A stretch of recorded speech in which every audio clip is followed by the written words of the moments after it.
Hello and welcome to the Trophy Trust, a weekly podcast for PlayStation trophy hunters, recorded through Discord. I'm one of your hosts, the Dazil.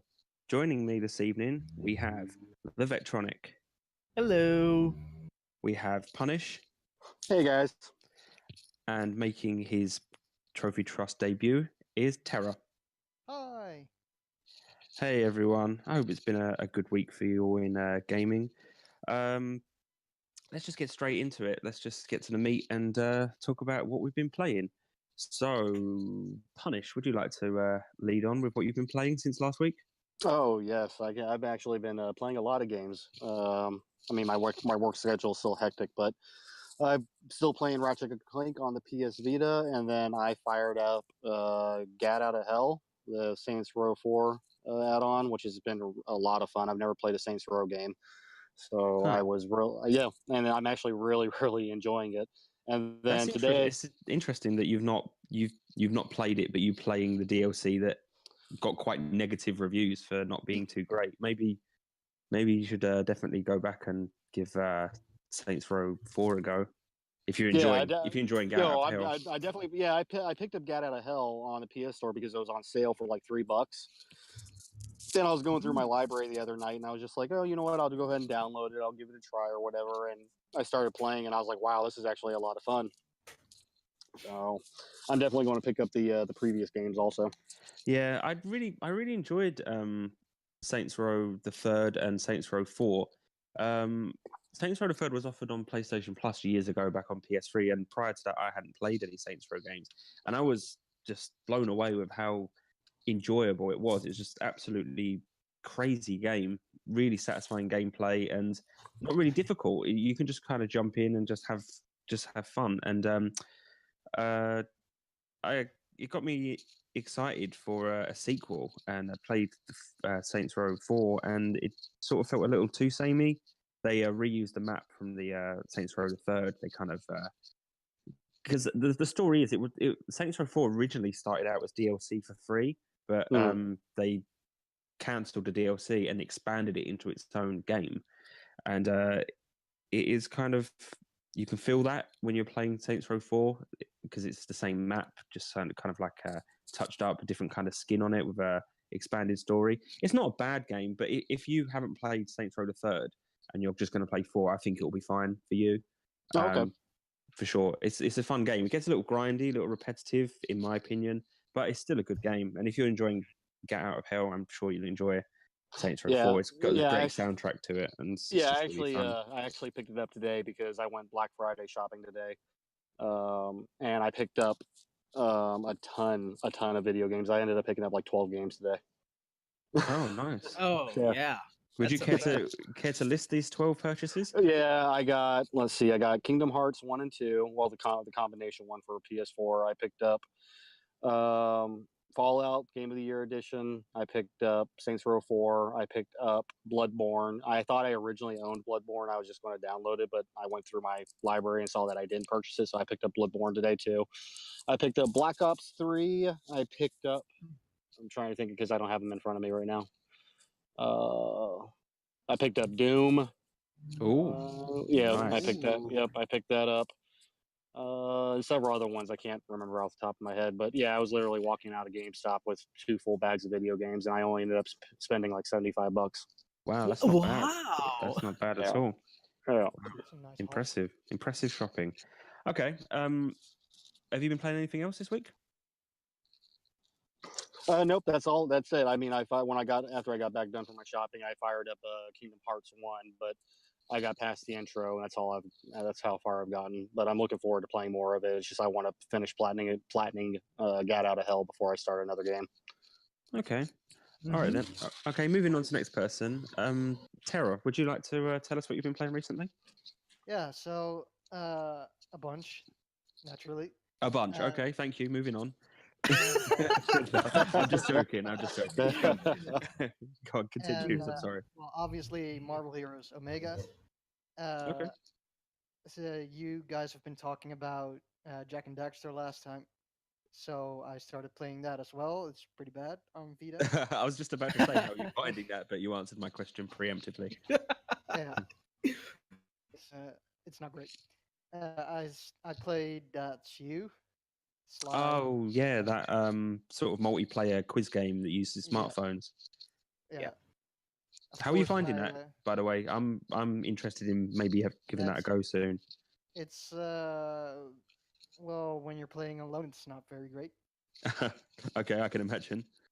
Yeah, you have to. You need for one trophy to have 6 phones or mobile devices. Yeah, I believe Claire actually has got the platinum for that. I think he used like a Android emulator or some kind of software where he kind of tricked the game into thinking he had 6 devices connected to it. So unless you're lucky enough to have 6 devices in your house to use for this game, it's going to I be got I tricky got to get it. the emulator set up, except my laptop is not that great. So Ah. the emulators all ran at like 5 FPS. Yeah, I read somewhere you need quite a lot of RAM to have like 6 or how many is you need on emulating at once. So yeah, you definitely need a bit of hardware to do that. But both, in the sense of you need a decent PC or 6 actual devices. So yeah, Or I mean friends. it's pretty clever. Yeah, or more friends. It's pretty clever though that people have actually found a way of around it by using Android emulation. But yeah, I was looking at the trophy guide for it actually on PS Trophies the other day, and part of the guide actually says it actually recommends for the platinum to emulate Android devices, so or use 6. There's only one emulator that can do it though, and I had trouble setting that up. So I started trying other emulators around 5 or 6 different ones, and none of them worked. Have you tried BlueStacks? Yeah, I tried BlueStacks as well, didn't work. Ooh. Yeah, so and later I came back to that emulator, and with some help, I got it going anyway. Okay. Mm. So you planning on getting the platinum for it, or have you get the platinum for it? I got the platinum. Oh, you have got the platinum. Oh, brilliant. Okay, well done. Thanks. I'm lucky to have a few people in my house who have smartphones and tablets each, so I have enough devices to borrow off of people. I don't know what those people are going to do while I've got all of their devices. I guess they're going to have to like socialize and talk to each other, like regular human beings, while I steal all their devices to try for the platinum. But it sounds like a project really to try and get the platinum for that game rather than Took a fun. while. Yeah, that sucks. But I will try for myself one day. You need to play. You need to play 30 games, and that's by far the longest trophy I got for it. Yeah, I can imagine. You could just host a party and have everyone just have phones tagging up and just put that as the only game, and maybe you can get it. Just like how people just have these vans full of we related games like Smash Brothers, and they just unlock everything just by playing it over and over again. So, well, with the holiday season coming up, Christmas is in like about a month. You get family coming over and visiting, and everyone has a smartphone in this day and age, more or less. So I don't know, maybe that's an opportunity for a lot of people on our Discord who have this game because it is free or was free. I'm not sure if it still is. It was offered during PlayStation Plus. So if you have this in your library and you've got family coming over and you're a trophy hunter, so there's an opportunity there. If you don't want to get involved with emulation, you may have 6 people in your house in the coming month who have smartphones. Maybe give it a go. You only need to play one game, right, with 6 people for that trophy. Yeah. So there we It's go. still free on PS Plus, and now more games are being released for PlayStation 4 PlayLink. Yes, that is true. as of this recording, it's now full price, $20. That's you. Yep. Oof. Free on PS Plus and EU. Okay. So Terra, is that all you've been playing so far? Yeah, I also played a pile of Easy Peasy, of course. Okay. And that's about it. All right then. Vec, would you like to tell us what you've been playing recently? Okay, so I took a break on GTA 5 to work on my backlog, of course, and I found this game very interesting, though I'm not sure if any of you heard it. So I'm just gonna describe it, and you guys gotta figure out what the game is. Okay. Okay. All right. You're from outer space. you come on to Earth, and you have to find a lot of stuff, transform into a big object to destroy a bigger more stuff, combine it, and then go back into space and go to another Oh, location. What does it remind you of? yeah, that's the game where you roll stuff up. Oh, that Yeah, Touch My Katamari or yeah, Katamari or whatever it is. Yeah, that's not the name. Oh, okay. Okay, so I know the confusion, but that's not the game I was playing. The game I was playing actually is from the PlayStation 3 exclusive called Tornado Outbreak. oh right. This I've never, game, never heard of it. yeah, this game is very rare for what I found, so I haven't found any copies physical anymore. So Tornado Outbreak, Tornado, not Tomato, um, is a single player experience where you play as a elemental from outer space who's trying to find the pieces of a ancient um, friend of them called Omegatron, if I'm not mistaken, which is trying to find the pieces that are scattered on Earth. And now you have to destroy the environment in order to find them. So you're as an elemental, as a wind elemental, you have the ability to transform into a rampaging tornado, and you grow as you find more stuff. So it's basically like a westernized version of Katamari, but it's made by, actually, if I'm not mistaken, it's like made by the same people that it's polished by Konami, but I don't remember which is the people who actually made the game, which I don't have my copy here at the moment. So How do you get this game? um actually I found it last week while helping a friend find a copy for Mario Odyssey, and that game was on the shelf, so I just picked it up, and I just like staring at it was like $3 or something like that, and I got it, and it's very easy to platinum, but Is it like disc it's only or something? Or I think it's this only. I haven't found it on the store yet, ah, but it's only on the PlayStation 3. Um I'll try and find that. yeah. No, it's not on the PlayStation Store. So it's only Really? physical only. Okay. I couldn't really get into those. If you say it's similar to the Katamari games, I tried them in the past and not really for me. Is it as like wacky as the Katamari games, or is it a sort of... No, it plays a bit more serious.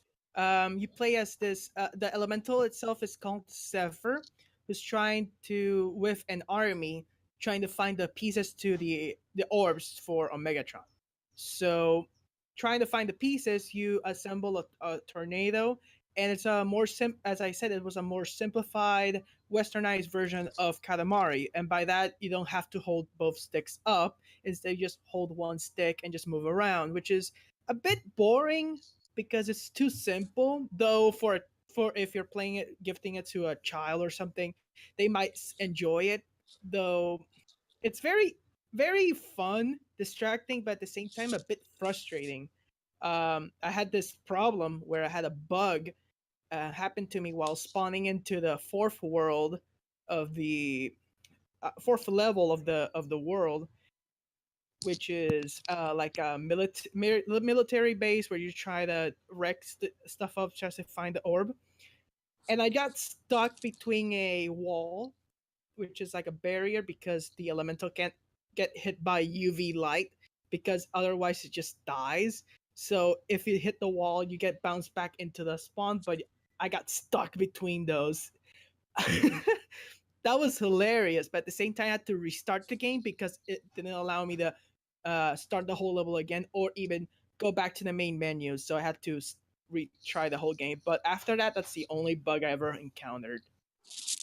Okay. Is that pretty much everything you've done so far since the last episode? Yeah, I didn't do much afterwards, so it's a neat game. If you find it cheap, get it. It's actually pretty fun. Easy Okay. platinum too. Fair enough. Okay, I guess that leaves me then. Um, on last episode, I was talking about Bioshock Infinite. I've platinumed it now. I haven't much more to say about it than I did on the last episode, but I will reiterate what I said about the collection, including DLC and pre-order bonuses, it definitely made my playthrough a lot easier than compared to the PS3 version. As I said before, I platinumed it on PS3 back in the day, in the year it came out. There was definitely some sections of that game that I found pretty tricky on 1999 mode back on PS3. A couple of parts, particularly the Siren boss area, and particularly the very final fight in the game, I found pretty tricky. But on the PS4 version, 1999 mode, same settings, just seemed a lot easier and a lot quicker. I mean, I struggled a little bit with a Siren, but not for as long as it did on the PS3. I think the pre-order bonuses that you get more infusions, which are basically health shield and salts, or like I don't know how to describe salts to people who haven't played Bioshock Infinite, but basically like magic meter for you to use like powers and stuff is the best way I can describe it to anyone who's not played the game. Upgrades to the bars, so you can hold more of each. You get 5 of those to begin with very early in the game. It's part of the pre-order bonus packs which are already installed on the game. With that, I found it a lot easier. Definitely a lot easier. The PS Trophies trophy guide has that game at like a 6 out of 10. It's definitely like a high 4 and a 5, I think. I had a much better time this time through, and I didn't have to replay it again all the way through because it does have a chapter select, but the saving's a bit weird in that game, at least on the PS3 version.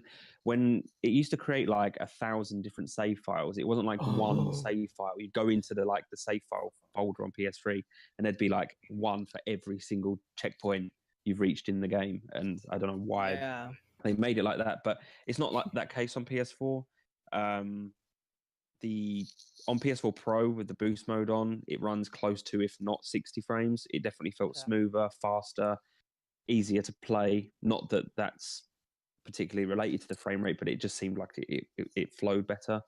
I definitely still recommend Bioshock Infinite. It's still one of my favorite games from last gen. I love that game. It's fantastic. And just picking up all the voxophones, like all the audio diaries, and getting into the lore, and getting into like the world building that the Bioshock games offers, really enjoyable. I haven't touched any of the DLC though. I did, like I mentioned last episode, I did play Burial at Sea 1, but not 2 on PS3.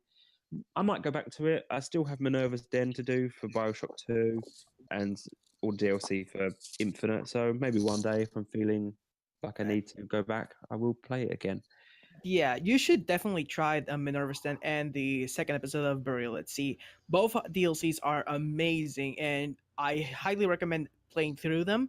And thinking back to them, I really want to play them again. So I might consider purchasing Bioshock collection after this, because I'm been itching to play back to Bioshock. But though I may play them on the PS3 first and then play PS4. Though I have a question for you, Daz.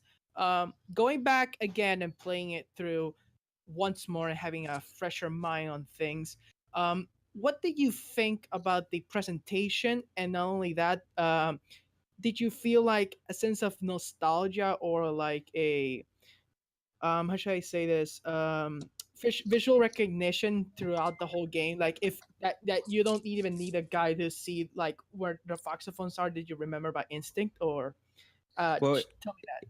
it's been a few years since I played it on PS3, so I had to use a video to find all the voxophones again because I really didn't want to miss any. I wanted to just get it done in one playthrough. But saying that, on a related kind of note, playing through it didn't feel like so many years have passed between playing it now and playing it then. It was still very fresh in my mind. I had forgotten about some sections, but when I reached particular areas, it was almost like deja vu, because the game has really stuck with me in the years, which is like testament to a really good game. Like the design, the theme, the visuals, just all of it as a package. And it kind of felt a lot sooner. It hasn't felt like, I think it was 2013. I think that game came out. So yeah, it certainly hasn't felt like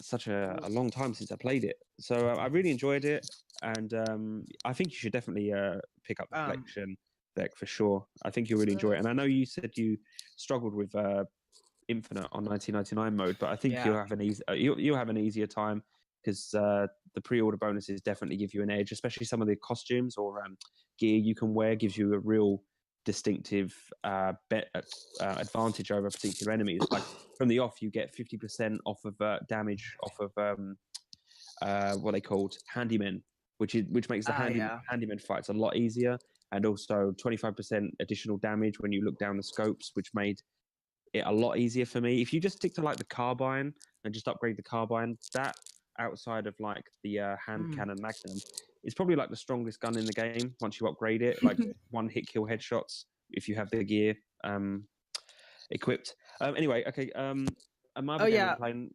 Go on. Sorry. The I multiplayer. was gonna say you were close on the date. It was actually announced on 2010 and then released on 2013. So Oh, okay. Sure. yeah. Okay. The multiplayer for Bioshock 2 was removed, right? Sorry. Say that again. The multiplayer for Bioshock 2. I think it's still available. I'm not sure. Let me check. No. Continue In the on. collection, in the collection, the Bioshock 2 Oh. multiplayer is not included. Oh, It's yeah. just the game and the story DLC.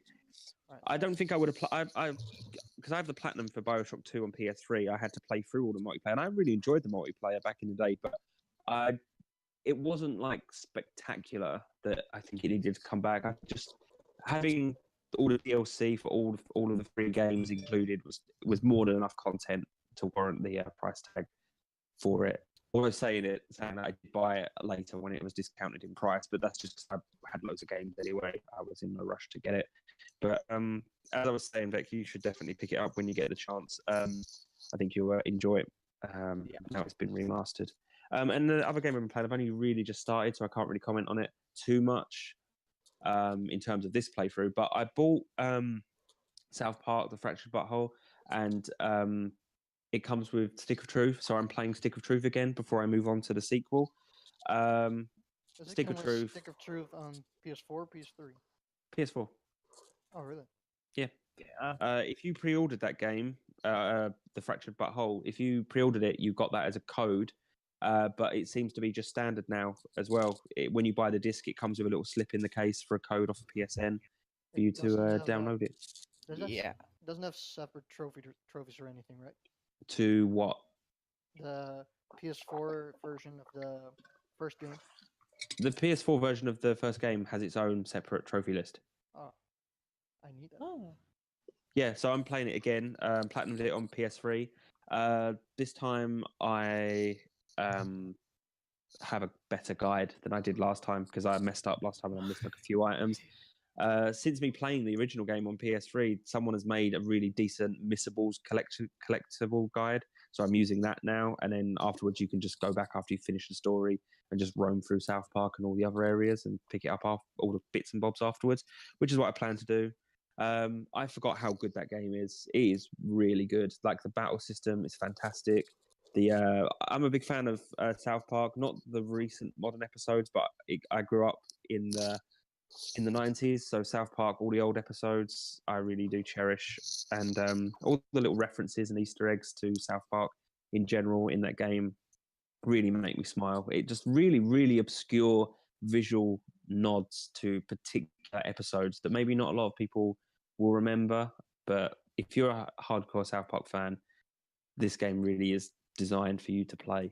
And it's not even hard either. Like, even if you're not even a gamer, but you really like South Park, it's definitely worth a shot because there's no difficulty trophies. You can just play it on casual, and the battle system is simplified, but it's also really satisfying as well. It gives you, if you're not new to like RPGs or turn-based battle systems, it's a good starting point because it explains like buffs and debuffs and effects and turns to you really in a simple sort of format.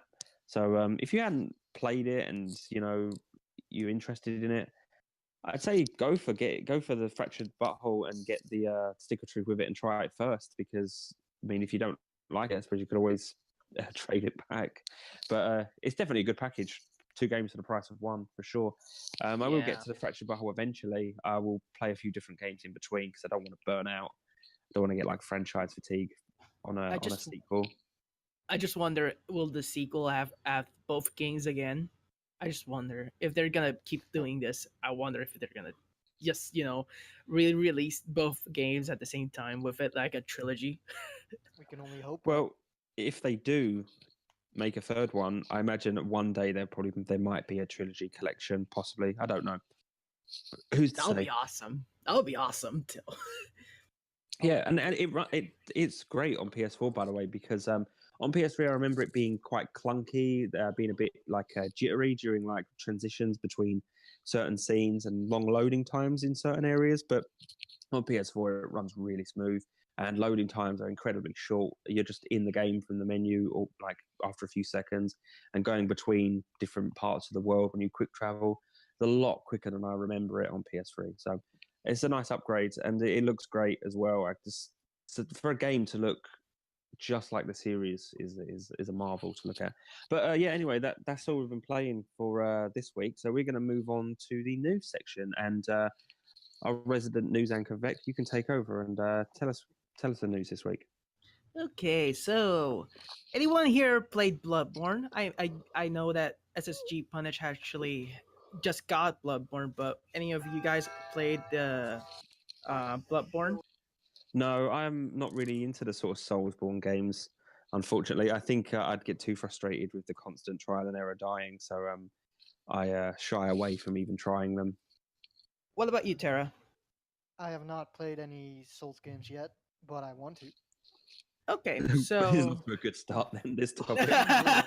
no, but at least I'm trying to introduce if anyone has the same knowledge. But okay, Bloodborne. It was on the PlayStation 4 when it was released. I think it was released.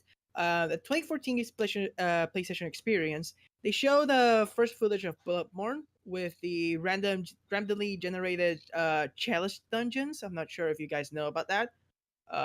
It's like a seed type of thing that you can go to any dungeon randomly generated. So one of the trailers when they showed an enemy that was very interesting. It was like a flaming undead giant of sorts that had like a one of the flames was on fire and had like a spear on the other hand. And this creature was mysteriously absent on the game until recently was rediscovered back this week after 3 years of searching, and it's still very interesting how the creature looks. I'm not sure if I'm thinking of finding the JPEG for anyone can see it. But this But is the what guys- first instance of this monster being reported. But there may be people out there who don't really follow like the online gaming community, have already played this game and happen to. You say it's randomly generated, right? This can't Yeah. be. We can't be sure that this is definitely the first instance that someone's discovered this monster. There could be someone out there who doesn't read Twitter or on any news websites and just played it and thought, "Oh, it's another monster." Oh yeah, it's Yeah. the first recorded instance. Okay, Yeah. fair enough then. The first recorded instance. Let me see if I can find it, but that's about it. I found that very interesting that while being such a randomly generated monster, it was very interesting that something that was shown very early on back in 2014 when they showed the game being available in the actual game is quite fascinating to me, because sometimes you see games or trailers and sometimes they cut content before release after they showed it. So it's quite relieving seeing this game not being one of those victims. So here's the actual creature itself. It's quite fascinating. I'm just gonna post it here on the podcast channel so everyone can see. I didn't see the video for this, but was this just a random spawn for someone, or was this data mining? Or... No, it's a seed. I see the blue hood on it. It reminds me of the merchant from Resident Evil 4. What are you buying? What are you buying? Okay, someone had a better version of the. There you go. Oh, geez, that's complete. That almost looks completely different from the first image you posted. No, it's actually from the second image. It's just a different version of the same creature, because it's like, how should I explain it? Because it's different. One is the hooded version, one is the unhooded version. Right. Okay, fair enough. Yeah, here you go. Here's a better version. Has candles on the back, and you can see the one that has hook and one has like the blade, and it's very cool and amazing design. I'm so glad they kept it for the actual game finished The version. second image you posted did a sort of more close up of its body. I'm getting like Resident Evil vibes from it. It looks like something from Resident Evil 7 or like a Tyrant from a previous Resident Evil game. It's interesting though. I'm always fascinated by their monster design in like the Soulsborne games. I get this whole feeling. What's that game? Fuck, I keep forgetting the name of it. Never mind. Go on, If you describe it. remember, No, it's an indie game. It looks like a DOS game, but in the game It- DOS game. it recently came to PS4. Undertale. Undertale. Yeah, Ah, that's what I remember because they keep data mining that game as well and keep finding new things. I think it's Gaster, if you're not mistaken, that creature. But yeah, I'm rambling on myself.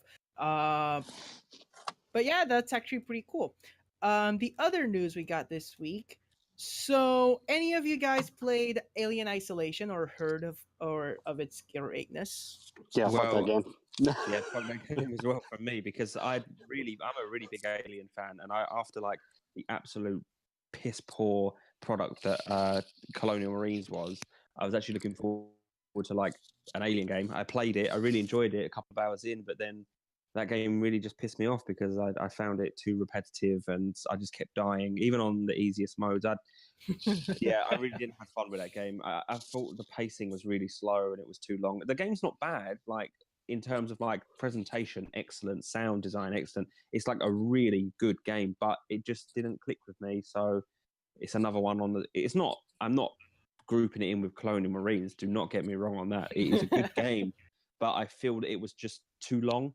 Like it just didn't move quick enough for me. So I gave up halfway through and gave up. But yeah, sorry, I digress. Yeah. What about you, Terra or SSG? I watched a friend play it, and he actually made it pretty entertaining to watch. I thought of it. Yeah, lots of Well, screaming and there's androids or robots in it as well, I believe. yeah. Yeah, those And creepy Yeah. ones with the look like a blue man group with glowing eyes. yeah, and I'm of kind of. course there's Yeah. a jump scare moment, of course, and There's of course he always a freaks jump out. scare. Yeah. Yeah, What about you, Punish?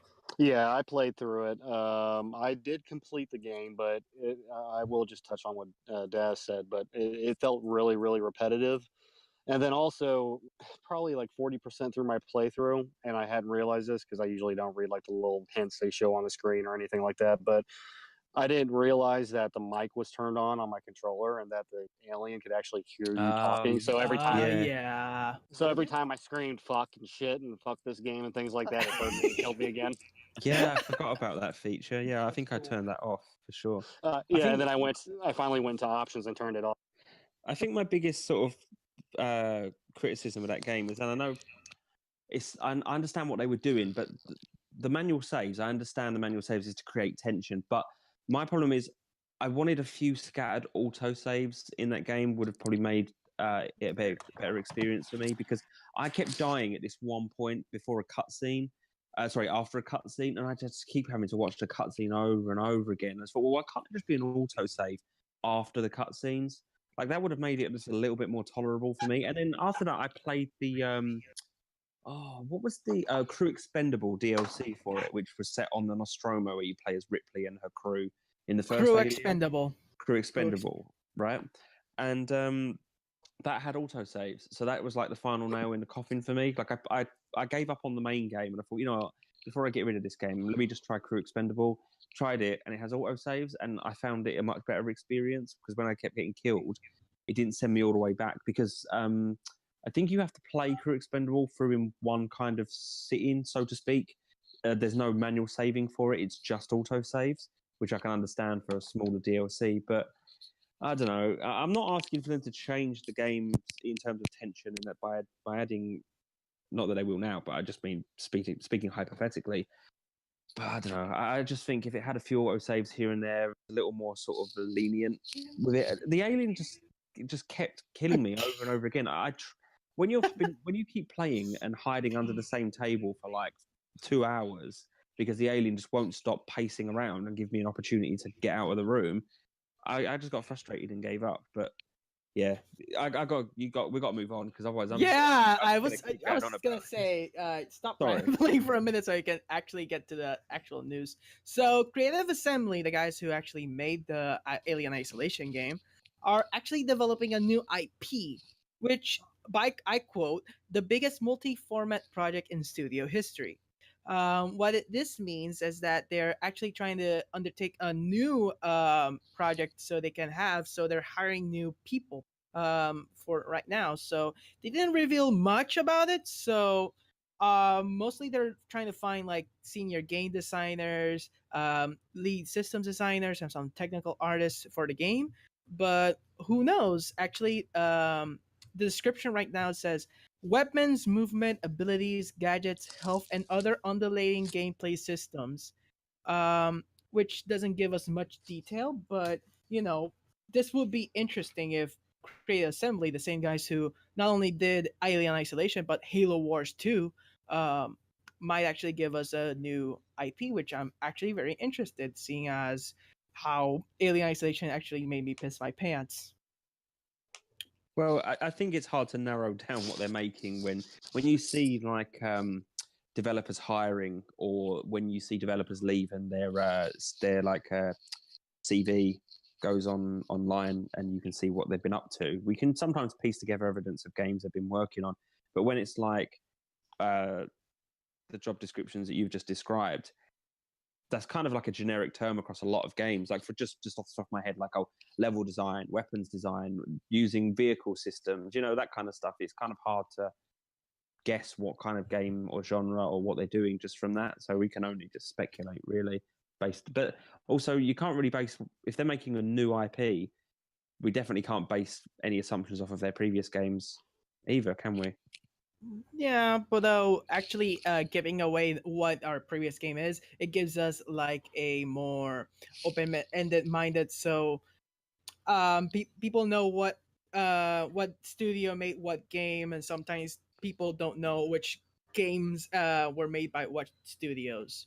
I did actually know that on my early days of gaming until after when I learned what a game studio is and what IPs are, and etc. etc. So what Okay. this article says is uh, the biggest multi-format project in studio history, and then in the article itself, it says the biggest multi-format project Creative Assembly has ever undertaken. That's a bit. Yeah, I don't know what to think about this.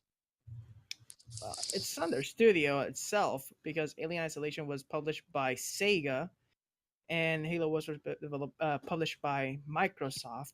So maybe they're trying to say a more, should I say it like a bigger, wider aspect, because Alien Isolation, while being a bit long, might be a bit like bigger this time. It's like more scope to it. So I'm not sure what that means. So Yeah.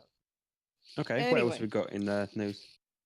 okay, so other news, we got a reveal on Valkyria Chronicles 4. Anyone heard or played any of the Valkyria Chronicles games before? I've heard of them, but I can't say I've played them. Yeah, I haven't played So, any of them. I've also okay, not so seen them though. Valkyria Chronicles is like a strategy type of game where you just siege other combats, like a war type of simulator game.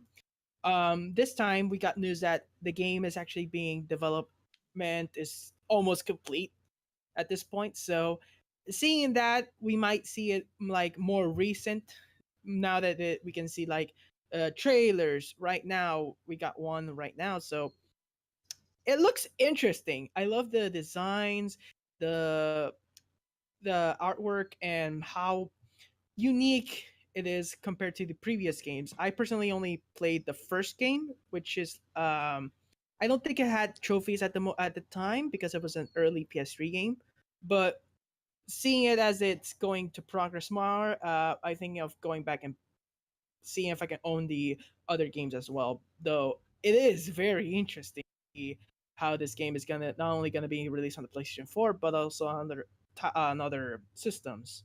Though that said, I'm not sure if you guys have any input besides that. The only thing I find too bad about it is that Valkyria Chronicles 2 is on PSP, and Yeah. I would like to play that game if I'm going to play the series. Maybe a remaster? Or maybe like buy it on the Vita and then download it there, or is it just physical? That's possible too. Yeah. Besides that, we got release date on Under 19 Birth EXE Late Est, which is the PS4 PS3 sequel to the first game that came out on PS3 not too long ago, and also came out on the PS Plus for free if anyone got that and jumped into it. It will be releasing on North America and Europe on February 9th, 2018. So it is a anime fighting game where everyone speaks in Japanese, but it's actually pretty fun. Um, it's made by French Bread and co-developed by Arxis Games, and it is a fantastic fighting game and I'll be definitely picking that up. So, any of you guys interested? No, I- just I don't even know what it is. Yeah, and I've never even heard of it. Just from the description alone, no. I know No, it's been no. on PS Plus.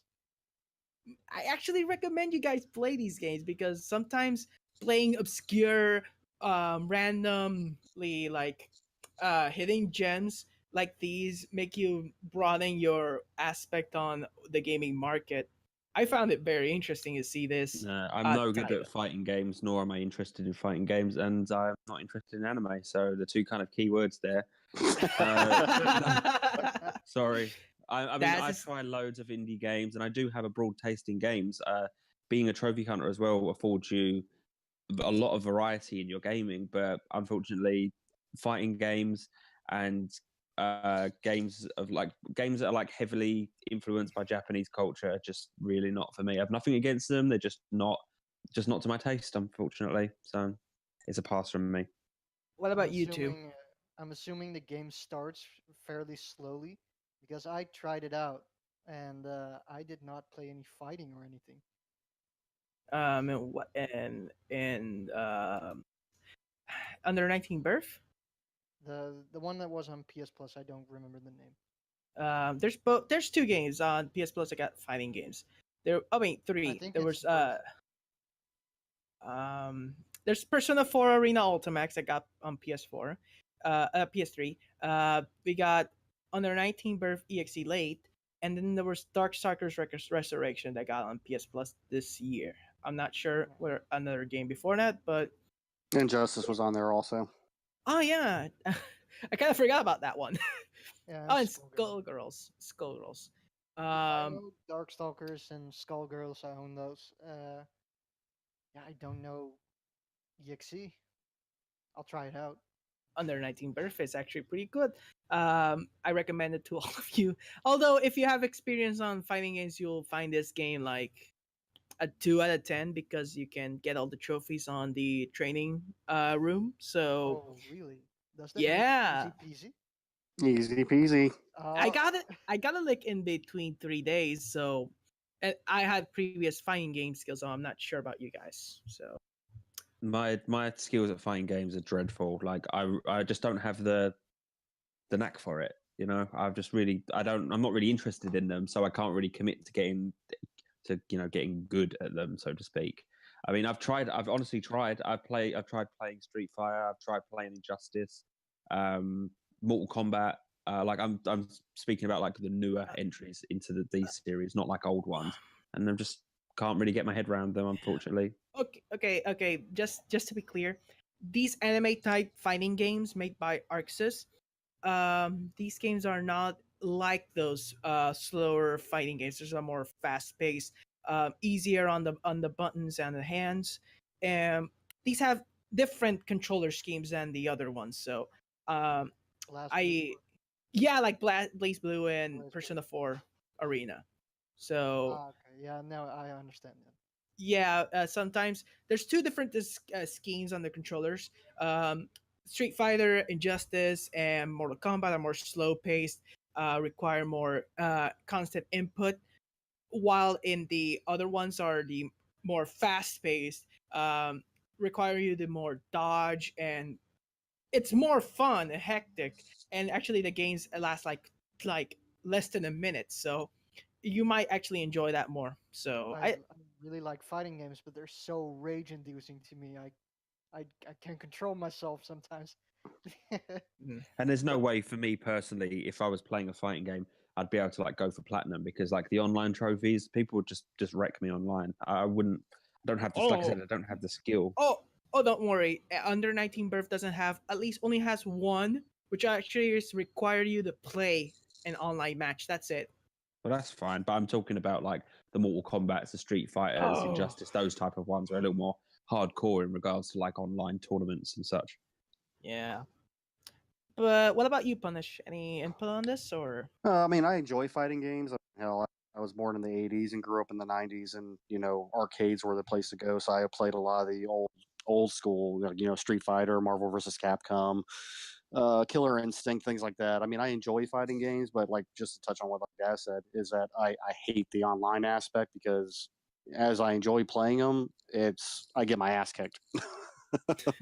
So it's like if I'm going for a platinum, it's not going to be easily attainable for me because I just don't sit there and put the hours and hours into the fighting game to where I'm actually can hit that combo or do the combo breaker or whatever else is going on in the game. But I am looking forward to the new Dragon Ball game. I got that Oh, on yeah. pre-order, and I am really looking for because I'm That looks somewhat so of a good. Dragon. Yeah, I'm a Uh, Dragon uh, Ball fan, and I'm really looking forward to playing that game. Fun fact: also developed by the same guys, Arxis. So Oh, you're really? gonna love, if you like that game, you will actually like the other games as well. So it's actually structured as. As Hopefully, it someone, has a tutorial. as someone who's not, as I said, into fighting games, and I have no experience with Dragon Ball Z because I don't really watch sort of like I don't want to sound I don't want to just class it as anime, but I don't really watch that type of stuff. But that game looks really good. Like visually, Yeah. it looks visually striking. Looks It's really crazy. Yeah, and if Yeah. you pre-order it right now, you get a free Goku figurine. So I'm pretty excited about that too. You actually do? Oh my god. Okay, so I'm just gonna go to Amazon Yeah. right now. That's an Insta Um, buy. yeah. Thank you, thank you, thank you. So, and that's about it. So, one more thing before we go, which is the big news, so to speak. So, anyways, ever heard of Marvel Heroes? No. What? No. What is a No. Marvel? Yeah, what's going on with Marvel here? Okay, so Marvel Hero. Okay, so Marvel Hero. This game is an online game which is based on the Marvel's universe. This game just got the boot, so to speak. So, Marvel Heroes Omega is basically a massively multiplayer online action RPG, which made by Gazillion Games. This game is available on the PS4, Xbox One, and PC. Though we have some sad news if anyone who has actually playing or was excited to play this game beforehand.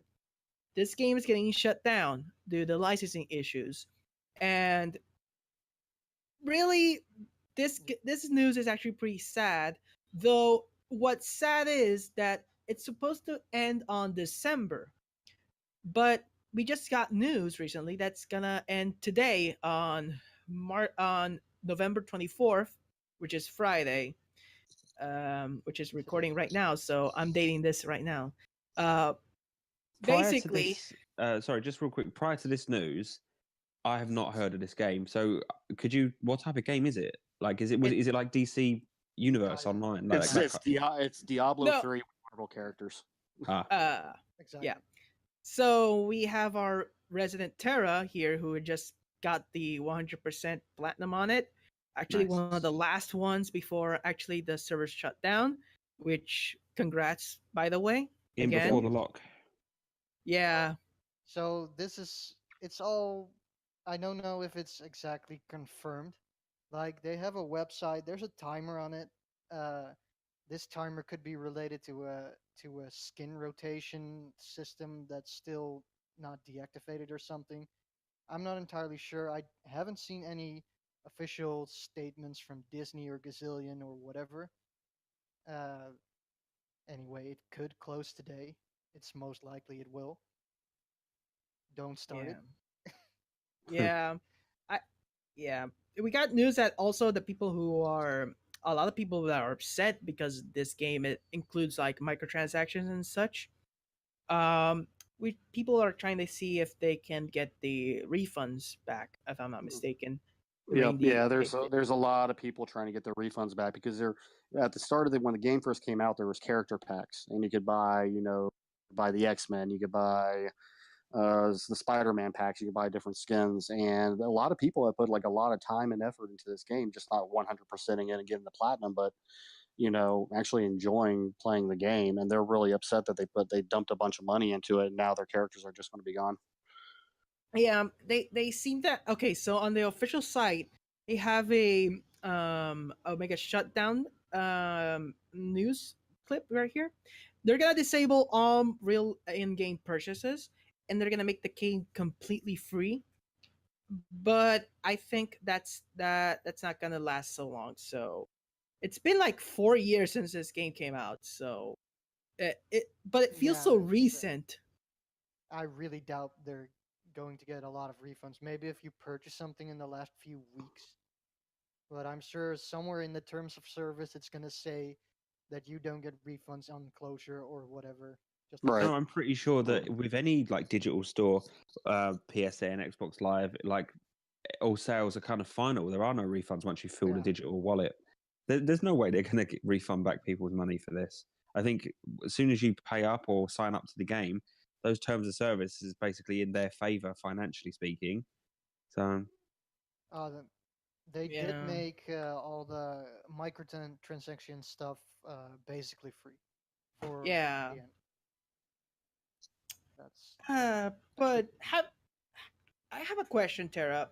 Having you played it, and 100% and done everything, do you Yeah. think it was actually worth investing your time, energy just to plat this game? well, that's the thing. I actually kind of enjoyed the game. If you It's a like fun game. Marvel, Yeah, it's actually a pretty fun game. the characters are well drawn. They have a lot of costumes. I mean, I'm not someone who spends money on microtransactions, so since it was all basically free, I could have just played anything any way I wanted. That made it pretty Okay. fun. as long as you enjoyed yourself playing it, and then you got the platinum to boot as well, so sounds like you had a good time with it. Enough to put in enough effort to get all the trophies for it at least.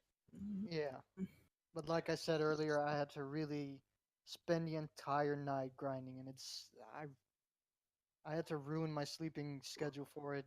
Just scared that it may be closed when I wake up. Oh, I was damn, not Eh, risking that stressful. after all that time. Okay, Hmm.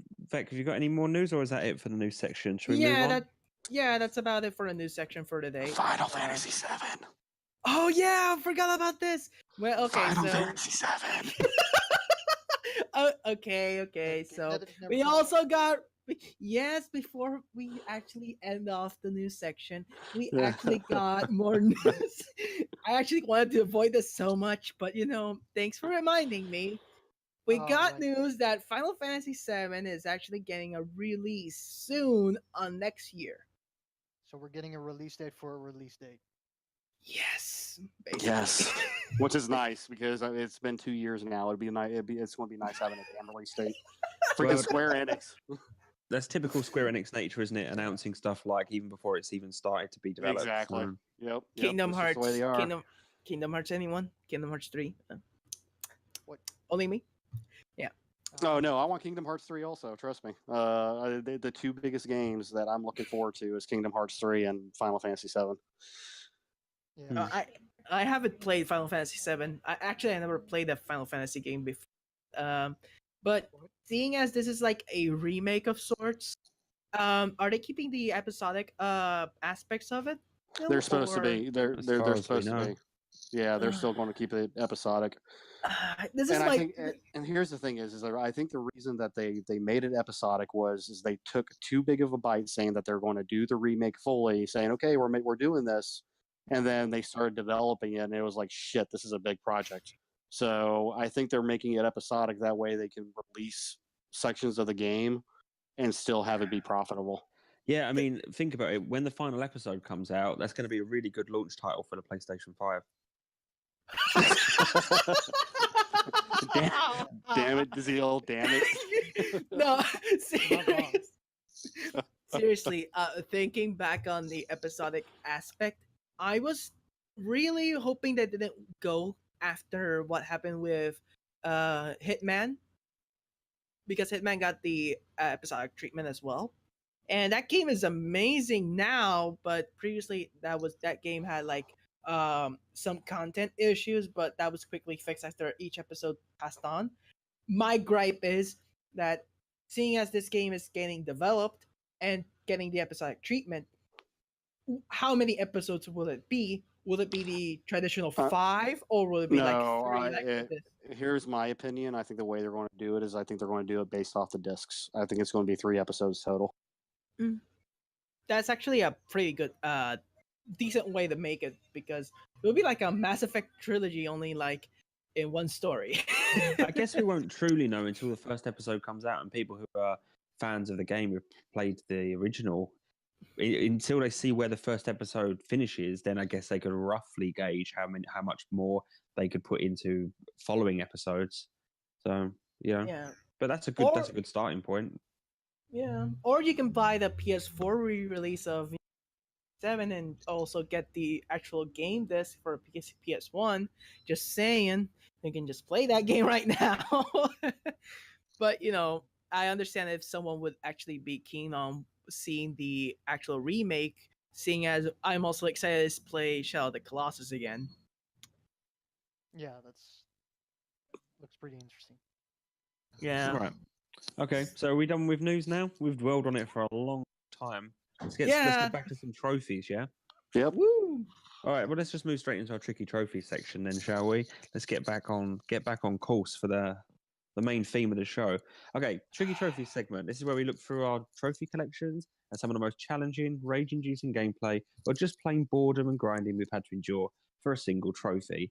So, this week, tricky trophies. Who's gonna start us off? I'll tell you what, Terra, why don't you start us off? What's your tricky trophy? I'm gonna stick to my theme of the week, and it's going to be Marvel Heroes Omega. There's actually 2 trophies that I found very luck-based and grindy. The first is the Cosmic Dupe. This is a rare spawn, and yeah, it's what it sounds like. It's rare. Then there's the legendary item grind. So what I did when I started the game was I read up that I needed to buy this right away, so I did, and I casually played through the entire story, and that item didn't even rank up once. There are 5 ranks to it, and you need millions and millions and hundreds of millions of XP, and you need to grind, and I wanted to die inside. And yeah, And those But I- random spawn trophies, though, are ridiculous. We spoke about it in previous episodes, and one that comes to mind for me personally is Borderlands 2, that Jimmy Jenkins, the little Yep. robot you have to spawn. Like, oh man, I don't put luck based and random spawning in pertaining to trophies is a trophy hunter's worst nightmare outside of online trophies, basically. We also got like Cat Call on Injustice 2, and if you see the trophy list on Star Wars Battlefront 2, oh yeah, no. That's just nasty. Because that charges trophy hunters to buy stuff to get like the actual trophy. So yeah. Yeah, I agree. Sorry, Going back. you were saying, Terra? no, so it's a huge grind and a rare spawn, and it's just not cool. Yeah, I can Oh. imagine. And to add to that, so yeah, I did buy it immediately starting the game. I used XP potions. I used minor XP potions, gear that enhanced my XP, and I still had to grind basically for an entire playthrough, a second playthrough, and then for another 10 hours after that. It's yeah. I'm happy I got it and never again. Well, I don't think you're going to get a chance to ever do it again because the game's shutting down. Yeah. So those rare spawns, they're going to remain extremely rare because you won't be able to get them anymore. Yeah. And now you got nothing to prove us. So come on, screenshot that game. Screenshot. Okay. Punish. How about you for tricky trophies? My tricky trophy, I decided to go ahead with one trophies, and that is the popularity trophy, where you have to get find all your friends inside of South Park. And there is one particular one. I actually was very, very lucky, and where I got them through my first playthrough, but I heard a lot of people were having problems with it. Was the teacher that's sitting on the park bench? I can't remember her name, but she's sitting on the park bench, and you have to friend her, and all you have to do is talk to her. But the second you go to complete like the first act of the game, she'll actually disappear. So, but this made the game a little bit longer for me. I mean, I love the game. Like Des had said, it's an amazing game. It's really fun. It'll make you laugh, especially if you're a South Park fan. But I probably spent an extra, I'll probably say maybe like 7 to 10 hours talking to every single person over and over and over and over again, just to make sure I didn't miss anybody. That's the more popular John Lennon, isn't it? Yes, thank you. Yep, thank you. Yeah, I'm working on that one now, as I said earlier. Yeah, actually, there's even an instance even sooner than that where you can actually lock that trophy out completely. It's basically in like the first screen of well, not the first screen, but one of the very first areas of the game. If you don't speak to Craig before you speak to Cartman, that's right. I forgot about that. You have to speak to Craig first. He unfriends you before you actually friend him, if that's even possible. But yeah, he will unfriend you for story reasons before you have a chance to actually accept his friend request. So you can actually get locked out of that trophy basically the first scene of the game if you're not careful. So if you are playing Stick of Truth, anyone who wants to start Stick of Truth, I highly recommend looking at the missable collectibles list that's on PlayStationTrophies.org because it highlights all the things that will disappear as soon as you leave certain areas, and then you can just go back to everything else once you've done the game. Because like you've just said, Punish, and like I've done before on the PS3 version, if you miss one of these items, it's basically playing from the start all over again to get the trophy. Yeah, and if anybody pick it up, like I said, it's a great game, but make multiple saves too, because like the alien spaceship, once you complete the alien spaceship, the damn thing crashes and you can't go back to it. So I'm not trying to make spoilers or anything like that, but make multiple saves and search everywhere and look at the missable guide, because there's things that are tucked away in corners that you might not see right away. Yes. Speaking of the alien ship again, no real spoilers here, but the one chimp Pokemon that's in that ship was the one item I missed when I played it on PS3, and I had to play the whole game again just because I missed that one single one tucked away up there, and I completely glanced over it because it's pretty well hidden within the environmental design. So I remember there's a couple of them where looking area like up in the trees or the alien ship, as you said, it's hard to see. Yeah, so multiple saves is key. That's what I'm doing currently as well, and I'm playing it on PS4. Is I'm making sure I do. It does give you multiple saves anyway. You have manual saves and checkpoint saves, but the checkpoints do get overwritten when you go into new areas and stuff. So if you just manually save every couple of like missions or every like half hour or so, I guess you at certain turning points in the game, you should be all right. You should be able to get the platinum in one go. Yeah, sorry, you were saying. You're getting spoiled by a guide, basically. That's how it's going to be. Otherwise, you have to play it twice, which I hate, or I have to follow a guide and spoil myself the entire game. Is this my choice? Yeah.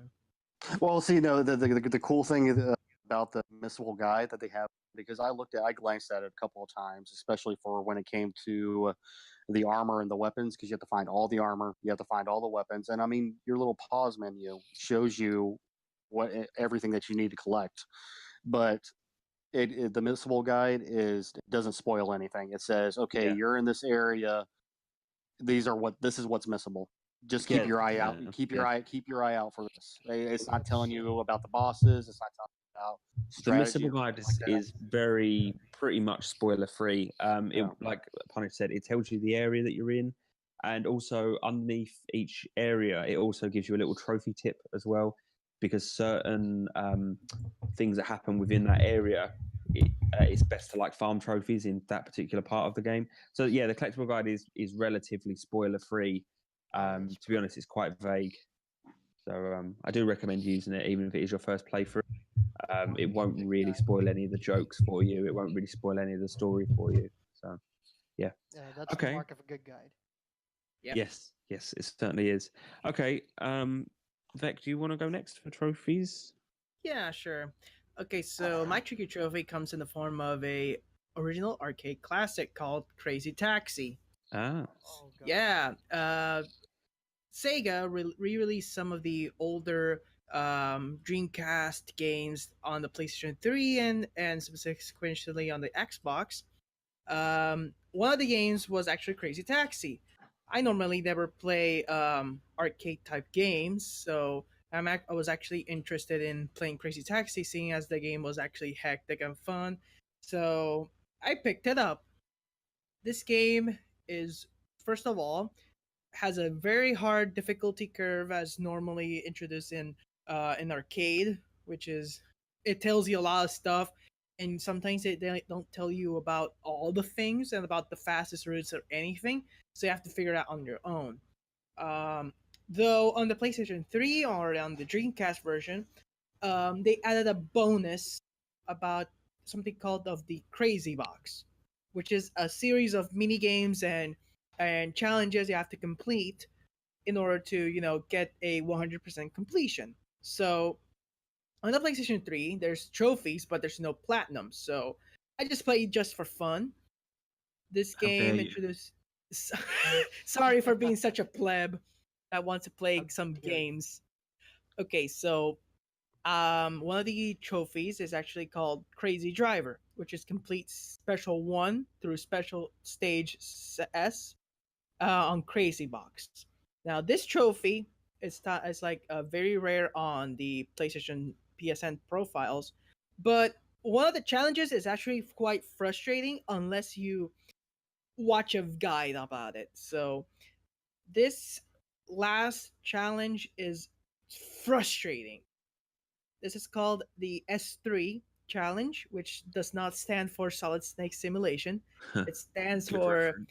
yeah, this is one of the toughest final missions in Crazy Taxi.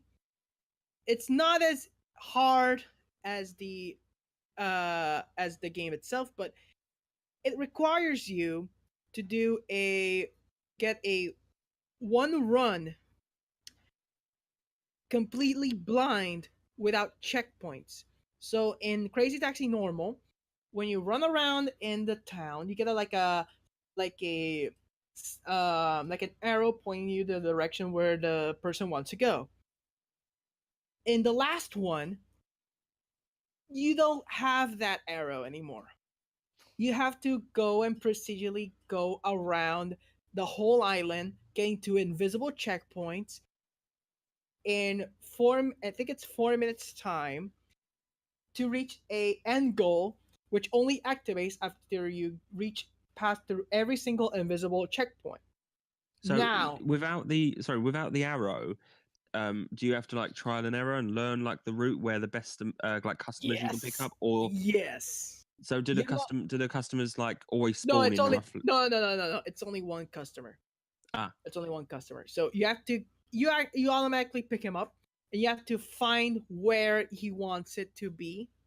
So you have to ah. drive him around the island, hoping to see to get the checkpoints, which you can't see. Only indicator is just a blank, like a green text box that says checkpoint, and it tells you the time, how long it took you to get to the checkpoint, and then you have to draw the route. If you go to that route, this trophy is near impossible unless you trial error, and get to every single one. If you're like me and decide to go and watch the video, just to get a very easy response, though it's actually still hard enough because you have to memorize where to go because it's specific on where you have to go. For example, in one of the routes, you go through through a park, go on top of a parking lot, jump out of the parking lot into like a stage into a stairway arena at the area on the town center. Then you have to make a S turn in order to reach one of the checkpoints next to the church. If you don't take that S route and you take the L, the checkpoint doesn't appear. So not only is the route unavailable, you know where the checkpoints are, but you have to follow an invisible path, which requires to unlock the actual checkpoints. And the game doesn't even tell you about this until you actually figure it out on your own. So you have to follow the video guide religiously. And even then, you have to do it perfectly because even if you reach the end, you'll be the last the checkpoint, the last dropping area by like 19 seconds. And that's not enough room for trial and error unless you know the route by heart. So, yeah. How difficult would you say this game is? This game is easy to pick up. I wouldn't say it's hard. It's just that it requires you, you normally just hold the X button to just run. But then again, if you know the game by heart and you play a lot, you get to realize, wait, if you hold the brake and then immediately press the gas, you get like a burst of speed. So you get like a massive burst of speed so you can flash through. And you don't know this until you learn it from a hint. And and it's amazing. Your instincts are like, you don't hold the brake and then immediately hold the gas to like get a boost of speed. That would make you slow you down. But no, it actually makes you faster by any means necessary, and that's why I love Crazy Taxi so much. But Crazy. yeah, Crazy Taxi. Yeah. But I love the Crazy Box because this trophy, after unlocking it, you actually get a reward for actually 100%ing the game, though it's mostly like a cosmetic. It's just you get like a what should I say? It's like a motorcycle bike, insanely fast bike that you get by 100%ing the game, which is mostly up for laughs, so it doesn't do much. It just makes it much more fun to replay the game as like you're riding on a bike, which is contradictory. Yeah. Okay. That's my tricky trophy. Rightio then. Okay, I guess that leaves me then. My tricky trophy for this week is from the original Dead Space, one of my favorite games of all time. Oh, good game. Whoa. Yeah. Funny enough, just on a side note, I was watching someone play Dead Space in 4K, obviously on PC, and that game is not. It's aged well. It still looks fantastic, even like in 4K resolution. It looks really nice. It's a shame we probably will never really see anything from that franchise again. I think it's been permanently shelved, I imagine, with with EA going forward, and of course Visceral being no more. I mean, nothing's never say never, but I don't think we'll see any more of it anyway. Yeah, shame. Yeah. Anyway, as for the Yeah. trophy, for me, don't get cocky, kid, is the trophy. This is survive the ADS cannon with over 50% shield strength remaining. Now, in the game, there's two of these instances, but basically you have to you're sitting in a a chair, a cockpit, whatever you want to call it, and you're controlling a massive cannon, and asteroids are flying towards the ship, and you just have to shoot the asteroids before they damage you too much, and you blow up and die. And every time an asteroid hits you, it chips off a percentage of your shield. And now the way I'm describing it makes it sound like it's really easy, but it really isn't, because it starts off slow, so you get used to the pacing of it, and then just tons and tons of asteroids just come flying at you. And thinking back quite a few years ago now, but thinking back, it did take me probably almost an hour of just constantly restarting the checkpoint, because once it drops below 50, you might as well get game over and die, because you're not going to get the trophy. So at that point, it's almost like you have to, after a bit of practice, you kind of get a feel for where where the asteroids are going to come from. I can't remember if I think they're random, but they seem to appear in a pattern, more or less, or at least they seem to appear in a pattern. By the time you've played it as long as I did, after about an hour, you kind of like get the feel of it. Definitely a really tricky trophy, probably one of the hardest trophies in that game, actually. And that's including beating it on the harder mode. So yeah, I remember getting really frustrated at it.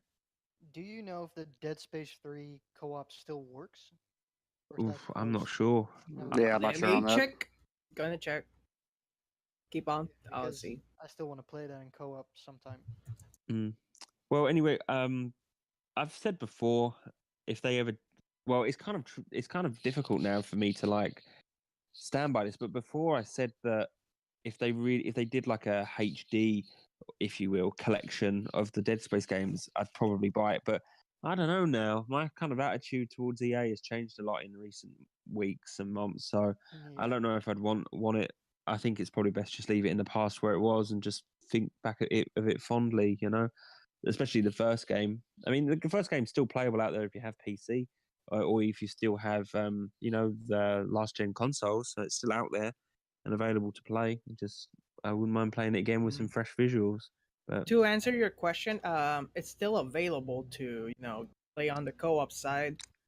Yeah, but it supports online, but doesn't support local co-op. So, and you can't even play on LAN. So, if you're gonna do it now since the servers are still up. Last time checking right now, yeah, it's Oh yeah, I'm gonna co-op figure it. only. Hmm. Yeah. Okay, well, okay, that's rounds up this tricky trophy section. We're sort of slowly getting towards the end of the episode now, but is there anything you wanted to add? Any news about Discord or anything?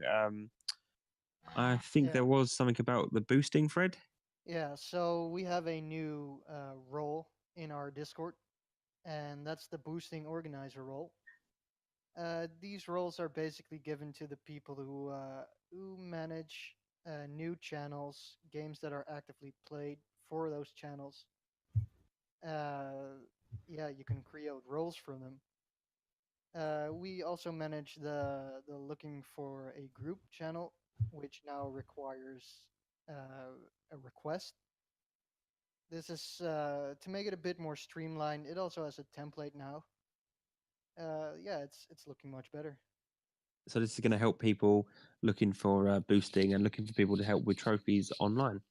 So Yeah, you can find that on our Discord pretty easily enough. So if you are having trouble or think you need help with boosting on a particular game, well, there's a place to start looking for people to help you.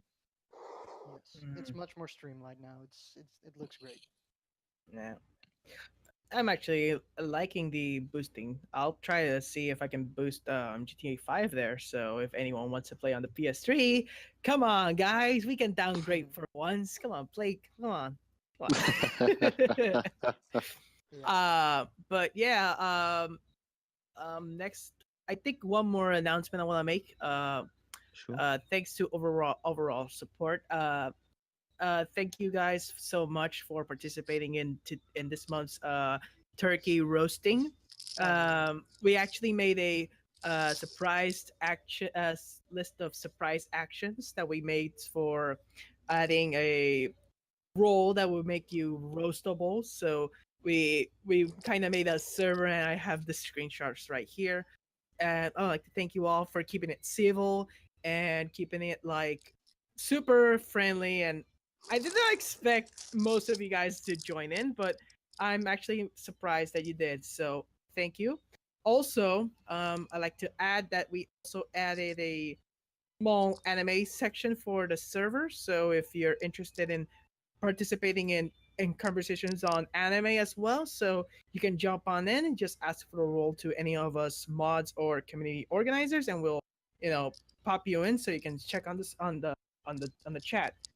And lastly, Christmas time is almost near, so I'm just gonna tease it right now. New emotes are coming.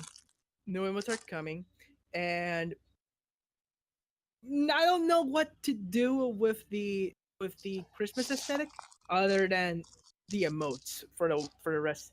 I'll keep adding more ideas to the pile, but if anyone has a suggestion, feel free to write it down below or anywhere else, and I'll add it to the list. So, Okay. yeah, Yeah, Alright the then. turkey thing was pretty funny. It was a great idea. I hope you bring more things like that to the table. yeah, I'll bring more ideas. I remember Pirates Day. We had the pirate themed server for a while.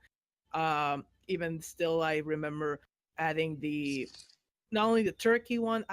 What was the other one? The Halloween event we actually Yeah. did for adding Halloween emotes. Which since I couldn't be active on the server that much, we couldn't do as long as we did. But don't worry, next year there's always next year, so keep an eye on that. That's Yeah, about we're it. always constantly working to make the server a better place in all different aspects. So yeah, just keep an eye on the updates, Fred, and you'll see all the new additions as they come. Okay, so we're pretty much rounding up now. So before we sign off, let's see where we can find people. You can find me on Twitter at the Dazil. Punish, where can people find you? You can find me at SSSG Punish on Twitter. Vec. You can find me on Twitter on dvectronic. And Terra, I understand you're not on Twitter, but you are active on the Discord, of course, aren't you? Yeah, you can find me on the Discord for the trophies. And yeah, I don't publicly use social media. So yeah, Okay. come find me here. Yep, you're here. Okay, then. Well, thank you for listening. As always, you can find our episodes on our YouTube channel, The Trophy Trust.